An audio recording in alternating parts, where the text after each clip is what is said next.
Class में आप सभी लोगों का स्वागत है।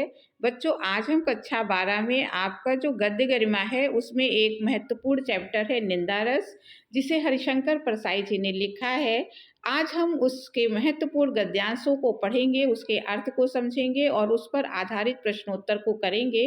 गद्यांश पर आधारित बच्चों 5 प्रश्न आते हैं और प्रत्येक प्रश्न 2 नंबर का होता है। इस तरीके से आपको 10 अंक का प्रश्न यहाँ से करना होता है, जो बहुत ही महत्वपूर्ण आपके अंक हैं। तो बच्चों, इस वीडियो को आप आखिरी तक ज़रूर देखिएगा, ताकि आपको ये लेसन अच्छे से समझ में आ जाए। और अगर आप इस तरह के और भी नए-नए वीडियो पाना चाहते हैं, तो आप चैनल को सब्सक्राइब ज़रूर कर लें। आपके लिए लगातार ऐसे वीडियो बनते रहेंगे और आप तक पहुँचते रहेंगे। तो अब इस वीडियो को शुरू करते हैं और इसका जो पहला गद्यांश है उसको पढ़ते हैं, उसे समझते हैं, उसके बाद प्रश्नों के उत्तर को देखते हैं। कुछ मिशनरी निंदक मैंने देखे हैं, उनका किसी से बैर नहीं। आप देखेंगे ये अंडरलाइन है, ये 2-3 वाक्य अंडरलाइन है। तो रेखांकित जो अंश है उसकी व्याख्या का प्रश्न अलग से पूछा जाता है। तो जितना भी रेखांकित अंश होता है उसकी व्याख्या आपको लिखनी होगी। तो कुछ मिशनरी निंदक मैंने देखे हैं, उनका किसी से बैर नहीं, द्वेष नहीं। यहाँ पर लेखक कहता है कि कुछ ऐसे निंदक होते हैं। निंदक माने जो दूसरे की बुराई करते हैं, दूसरे की निंदा करते हैं, हर बात में उसमें कमी निकालते हैं। तो यहाँ पे लेखक कहता है कि मैंने बहुत सारे मिशनरी निंदक देखे हैं, जो उनका किसी से ना कोई बैर है, ना कोई द्वेष है, कोई उनका दुश्मन नहीं है। फिर भी क्योंकि मिशनरी निंदक का मतलब है वो उनकी निंदा करने की आदत है, वो हर किसी की निंदा करते हैं, पवित्र भाव से करते हैं, बल्कि जिसकी वो निंदा करते हैं उससे उनका कोई बैर और द्वेष नहीं है। वे किसी का बुरा नहीं सोचते। ऐसे मिशनरी निंदक किसी भी व्यक्ति का बुरा नहीं सोचते। वो आदत के कारण जो है केवल उनकी निंदा करते हैं, पर चौबीसों घंटे वे निंदा कर्म में बहुत पवित्र भाव से लगे रहते हैं।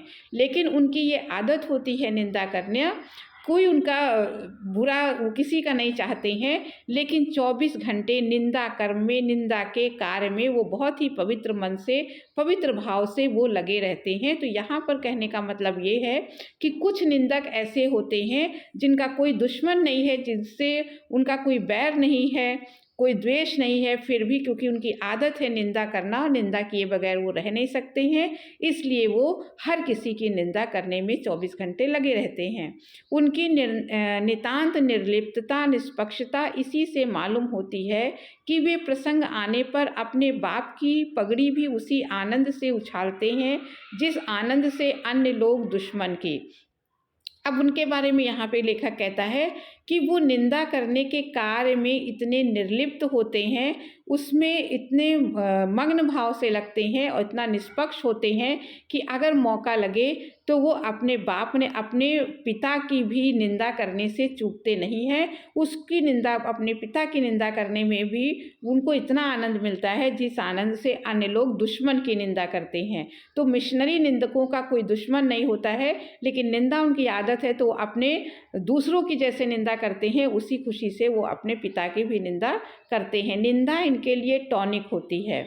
ऐसे लोगों के लिए, ऐसे मिशनरी निंदकों के लिए जो निंदा है वो टॉनिक होती है, वो इस टॉनिक के बिना रह नहीं सकते हैं। तो अब इस पर आधारित हम प्रश्नोत्तर देखते हैं। गद्य आपको अर्थ समझ में आ गया होगा। गद्यांश के पाठ और लेखक का नाम लिखिए अथवा उपर्युक्त गद्यांश का संदर्भ लिखिए। तो ये प्रश्न हमेशा पूछा जाता है, हर गद्यांश में निश्चित होता है। इसमें पाठ का नाम और लेखक का नाम आपको बताना है। तो पाठ का नाम आप बताएंगे निंदा रस, लेखक का नाम हरिशंकर परसाई। यही आप अगर संदर्भ से प्रश्न आता है तो भी आपको पाठ का नाम और लेखक का नाम ही लिखना है। दूसरा है प्रस्तुत रेखांकित अंश की व्याख्या कीजिए। तो हमने अभी आपको पूरे जो गद्यांश था उसकी व्याख्या पढ़ा दी है, तो जो रेखांकित है उसकी आप व्याख्या कर लेंगे। प्रस्तुत गद्यांश में मिशनरी निंदक से क्या तात्पर्य है, प्रश्न तीसरा पूछा गया। अब तीसरा, चौथा और पांचवा, ये जो 3 प्रश्न हैं, इसके उत्तर आपको पैराग्राफ में से इस गद्यांश के अंदर से ढूंढ कर देना है। तो पहले आप ये देख लेंगे कि ये जो प्रश्न है ये गद्यांश के किस हिस्से से बनाया गया है, और वहीं पर इसका उत्तर आपको, जिस लाइन से ये प्रश्न बना है उसी लाइन में आपको इसका उत्तर मिलेगा। जैसे प्रस्तुत गद्यांश में मिशनरी निंदक से क्या तात्पर्य है, इसका उत्तर देखिए पहली ही लाइन में है, मिशनरी निंदक, लेखक के अनुसार मिशनरी निंदक ऐसे निंदक होते हैं जिनका किसी से बैर और द्वेष नहीं होता है, कोई उनका दुश्मन नहीं होता है, बल्कि वो अपने आदत के अनुसार सबकी निंदा करते हैं, वो उनकी आदत होती है। अगला प्रश्न है, मिशनरी निंदक किस भाव से निंदा करने में लगे रहते हैं? तो अब देखिए यहाँ पर दिया है, पर 24 घंटे में निंदा कर्म में बहुत पवित्र भाव से लगे रहते हैं। तो उत्तर यहाँ से आपको इसी जगह मिल जाएगा कि मिशनरी निंदक पवित्र भाव से निंदा करने में लगे रहते हैं। प्रस्तुत गद्यांश में लेखक ने किसके व्यवहार का वर्णन किया है? तो ये पूरा गद्यांश अगर आप पढ़ेंगे तो प्रस्तुत गद्यांश में लेखक ने निंदक के व्यवहार का वर्णन किया है। अब अगले पैराग्राफ को देखते हैं। अगला हमारा पैराग्राफ है, निंदा का उद्गम हीनता और कमजोरी से होता है। इसके अर्थ को देखते हैं कि उन्होंने कहा निंदा का जो उद्गम है, उद्गम माने जहाँ से निकलती है, तो निंदा का उद्गम स्रोत क्या है? हीनता और कमजोरी से। जब व्यक्ति हीन, अपने आप को कमजोर समझने लगता है, अपने आप को दूसरे से कम समझता है, तभी उसके अंदर निंदा की प्रवृत्ति जागती है। मनुष्य अपनी हीनता से दबता है, वह दूसरों की निंदा करके ऐसा अनुभव करता है कि वे सब निकृष्ट हैं और वह उनसे अच्छा है। तो मनुष्य जब अपने आप हीन भावना उसके अंदर आती है, अपने आप को कमज़ोर समझता है, दूसरों से दबा हुआ समझता है, तो वो दूसरों की निंदा करके अनुभव, उसको ऐसा अनुभव होता है कि वे जिसकी वो निंदा करता है वो इसलिए करता है कि उस सब लोग ये जान जाएं कि मैं जिसकी निंदा कर रहा हूँ वो सबसे बेकार मनुष्य है और वो उससे अच्छा है।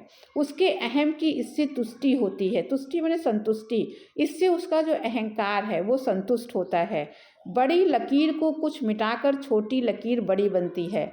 अगर आपको बड़ी लकीर को छोटा, अगर ये दो लकीर है मान लीजिए, एक छोटी है एक बड़ी है, अगर यहाँ आपको बड़ी लकीर को छोटा करना है तो आप क्या करेंगे? बड़ी लकीर को थोड़ा मिटा देंगे और इस तरीके से छोटी लकीर बड़ी हो जाएगी। तो यहाँ पर वही कहते हैं कि बड़ी लकीर को कुछ मिटाकर छोटी लकीर बड़ी बनती है। अर्थात जो लोग जिन लोगों का इस संसार में सम्मान होता है, यश होता है, अपने कर्म के बल पर वो अपने सम्मान को प्राप्त करते हैं, तो जो निंदक हैं वो उनके बराबर नहीं पहुंच पाते हैं। तो उनसे बड़ा बनने के लिए वो छोटी लकीर है, और जो महापुरुष हैं, जो बड़े लोग हैं जिन्होंने अपने कर्म से इस मान सम्मान अर्जित किया है, वो बड़ी लकीर के समान है। तो निंदक क्या करते हैं? उनकी निंदा करके उनकी यश को थोड़ा कम कर देते हैं। इस प्रकार अपने आप को बड़ा बनाने की कोशिश करते हैं। ज्यों-ज्यों कर्म क्षीण होता जाता है त्यों-त्यों निंदा की प्रवृत्ति बढ़ती जाती है। अब यहाँ पर लेखक कहते हैं कि जैसे जैसे मनुष्य के अंदर कर्महीनता आती है, वो कर्म नहीं कर पाता है, कमजोर होता जाता है काम करने में, वैसे वैसे उसके अंदर निंदा की प्रवृत्ति बढ़ती जाती है।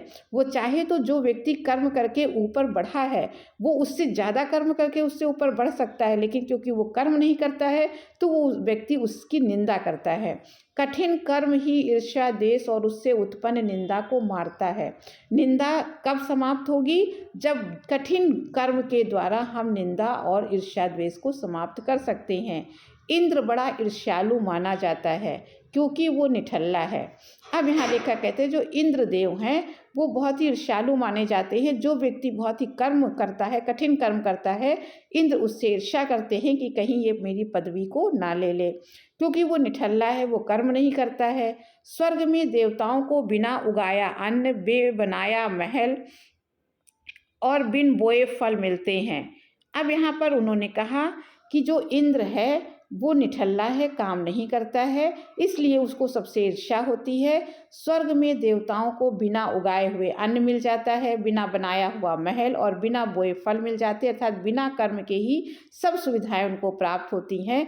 अकर्मण्यता में उन्हें अप्रतिष्ठित होने का भय बना रहता है, क्योंकि वो आकर्मण्य, देवता क्या है? आकर्मण्य है, काम नहीं करते हैं, उनको बिना काम के ही सब कुछ मिल जाता है, तो उनकी प्रतिष्ठा समाप्त होने का उन्हें डर बना रहता है। इसलिए कर्मी मनुष्यों से उन्हें ईर्ष्या होती है। इसलिए कर्मशील जो मनुष्य होते हैं उनसे देवता लोग भी ईर्ष्या करते हैं। अब इस पर आधारित प्रश्न को समझ लेते हैं।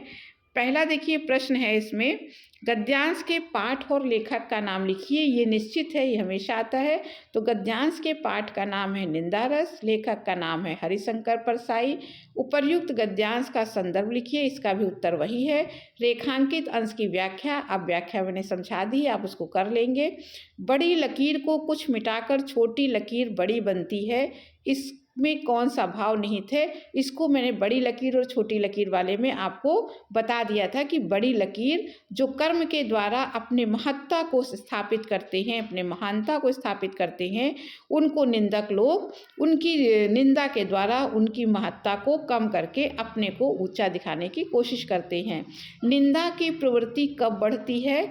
तो यहाँ पर देखिए, इसका उत्तर यहाँ है, ज्यों ज्यों कर्म क्षीण होता जाता है त्यों त्यों निंदा की प्रवृत्ति बढ़ती जाती है। तो इस प्रकार से ये आपके 2 महत्वपूर्ण गद्यांश थे, उस पर आधारित प्रश्नोत्तर थे, दोनों ही इम्पॉर्टेंट है। आप इन्हें अच्छे से पढ़ लीजिएगा और ये परीक्षा में पूछे जाते हैं। तो बच्चों, अगर आपको वीडियो अच्छा लगा हो तो आप चैनल को सब्सक्राइब जरूर कीजिएगा, लाइक कीजिएगा, शेयर कीजिएगा। अब अगले वीडियो में फिर किसी टॉपिक के साथ मिलेंगे, तब तक के लिए धन्यवाद।